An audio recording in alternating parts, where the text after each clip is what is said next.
Hi guys! Ako'y natutuwa kasi ayun, kahit papano bumawi po ang ating idolo, isa sa mga idolo natin sa social media, si Attorney Falces. Bumawi siya dito sa Oras de Peligro. Kung naalala niyo po, mukhang hindi niya talaga na-recommend or ni-recommend ang Ako si Ninoy. Marami tayong nababasa na mga komento na baka ito ay may kaugnayan doon sa nakaraang squabble ba yun or hindi pagkakaunawaan ng kampo ni Chris Aquino at ni Attorney Falces. Pero sana wala. Dahil katulad ng sinabi ko dati, posibleng hindi lang talaga gusto ni Attorney ang mga musical film. 'Di ba? Pero yun nga, ako po ay hindi pa rin nakakapanood ng Ako si Ninoy. So pareho ko pong papanoorin yan, kasama syempre yung Oras de Peligro, kung hindi bukas ay sa Sabado dahil nandito na po ako sa Metro Manila. Ang ganda ng review. Anyway, hindi lang po siya. Napakarami pong nagbibigay ng napakataas na ratings dito sa Oras de Peligro. Mukhang hindi talaga nagkamali at tama talaga ang mga binitawang salita noon ni Direk Joey Lamangan. Nagagawa siya ng isang pelikula na siguradong makatotohanan at base sa ating kasaysayan. Ito ang dapat talagang panuorin. Basahin natin itong review na ito ni Attorney Falces.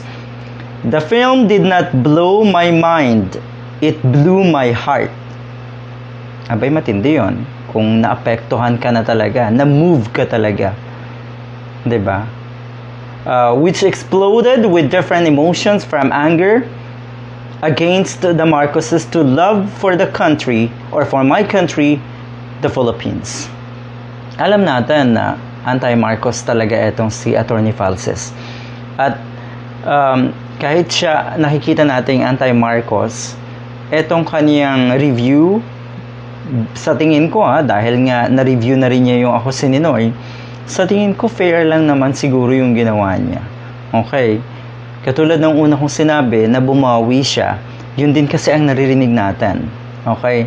Yun din po ang kalimitang nababasa natin na mukhang bumawi nga talaga si Attorney Falces. Pero, sa tingin ko ay more than naging or bumawi, naging honest lang po talaga siguro si Attorney. Okay? So, panuurin po natin ang Oras de Peligro.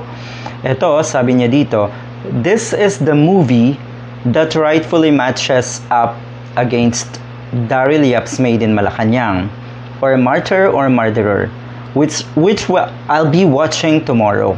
Papanuurin daw niya yung Martyr or Murderer. Walang problema dyan, diba? Para kahit papano, mabigyang linaw. Ang mga katulad niya, nabibilib talaga ako Magaling. Kaya etong review na ito, pasensya na pero naniniwala ako na naging honest sa kanyang pagbibigay ng ratings si Attorney Falces. So ang binigay niya po sa Oras de Peligro ay 4 out of 5 stars. So titignan po natin bukas dahil sabi niya dito, manunood din daw siya ng MOM. So titignan natin kung ano yung kanyang magiging review naman. Alright. Pero, eto pa, oras na para manood ng katotohanan. Oras na para manood ng Oras de Peligro. So, sana po panuuri natin. Sana po mag-weekend, abay sugod na po tayo sa mga sinihan. Alam ko, kung titingnan natin, hindi talaga priority yung mga ganito. Mahal na po ang ticket ngayon, movie ticket. Pero, siguro, pag ito ay maganda ang result, talagang blockbuster, lalong mai-inspire ang mga direktor na katulad nga ni Direk Joey Lamangan para pagyabungin pa yung kanyang talento at mag-share, gumawa ng mga pelikula na makabuluhan base sa ating kasaysayan at syempre makatotohanan.